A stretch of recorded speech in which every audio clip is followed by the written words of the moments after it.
Hi friends, எல்லோரும் கதை கேட்க ரெடியாக இருக்கீங்களா? நம்ம இப்போது மகாபாரதத்தில் அபிமன்யுவை பற்றி தான் பார்க்க போகிறோம். மகாபாரத போரோட 12th டே வந்து துரோணாச்சாரியர் சக்கராயுதத்தை டிசைன் பண்ணியிருப்பார். அதுக்குள்ளே போயிட்டு எப்படி வெளியே வரணுன்ட்டு 3 பேருக்கு தான் தெரியும். ஒன்று ஸ்ரீகிருஷ்ணன், இன்னொன்று பலராமன், இன்னொன்று அர்ஜுனன். அவங்க 3 பேருமே ஒரு ராட்சசனை வதம் பண்ணுறதுக்கு போயிருப்பாங்க. அதனால் பீமசேனனும் யுதிஷ்டரனும் உட்காந்து என்ன செய்கிறதுன்னு யோசிச்சுக்கிட்டு இருப்பாங்க. அப்போ அபிமன்யு வருவான். அபிமன்யு வந்து நான் அர்ஜுனனோட பையன், எனக்கு எப்படி அந்த சக்கராயுதத்துக்குள்ளே போய் வின் பண்ணணும்னு தெரியும், ஆனால் வெளியே வரதுக்கு தெரியாது அப்படின்வாங்க. அதனால மீதி எல்லாருக்கும் வெளியே வர தெரியும்ல, அதனால சரின்ட்டு அபிமன்யுவையும் கூப்பிட்டு போவாங்க. அபிமன்யு போய் அவங்க அம்மா சுபத்ரைக்கிட்டேயும் ஒய்ஃப் உத்தரைக்கிட்டேயும் பர்மிஷன் வாங்கிட்டு போவான். போருக்கு போகும்போது இந்த பாண்டவருக்கும் கௌரவருக்கும் தானே சண்டை. அதனால இந்த சைட் கௌரவர்கிட்ட முன்னாடி யாரெல்லாம் நின்று இருப்பாங்கன்னா துரியோதனன் நின்று இருப்பான், அப்புறம் கர்ணன், அப்புறம் துரோணாச்சாரியரும் அந்த சைட் தான் நின்று இருப்பார். அந்த நேரத்தில் துரியோதனன் போய் துரோணாச்சாரியர் போய் துரியோதனன் காதுக்குள்ளே ஐடியா கொடுப்பாரு.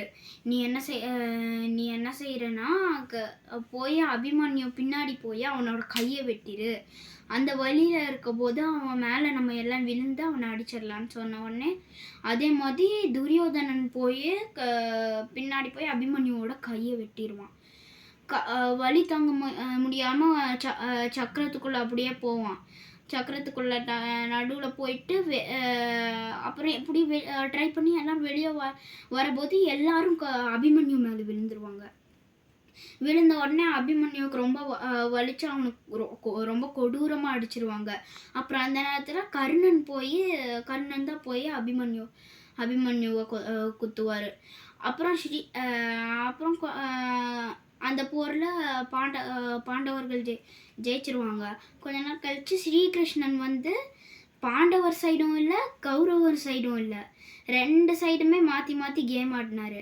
அதனால் அடுத்த தடவை போய் பாண்டவர்கள்கிட்ட போய் நம்மளுக்கெல்லாம் இங்கே அடித்தா நம்ம செத்துருவோம், துரியோதனனுக்கு தொடையில் அடித்தா அவனுக்கு செத்துருவான், அதனால் நீங்கள் என்ன செய்யணுங்கன்னா கதையை எடுத்து ஓங்கி தொடையில் அடிச்சிருங்கன்னு சொன்ன உடனே போய் அதே மாதிரி தான் பாண்டவர்களும் போய் ஓங்கி தொடையில் துரியோதனன் தொடையில் அடித்த உடனே இதை அவன் செத்துருவான். அதுக்கு முன்னாடி கிருஷ்ணன் என்ன சொல்லியிருப்பான், அதான் அந்த நேரத்துக்கு அதுக்கு முன்னாடி ஸ்ரீகிருஷ்ணன் என்ன சொல்லியிருப்பான்னா கர்ணரை ஒரு பிளேஸ்க்கு கூப்பிட்டு வந்து துரியோதனன் கிட்ட இருந்து வந்துருன்னு சொல்லி எல்லா உண்மையும் சொல்லிடுவார்.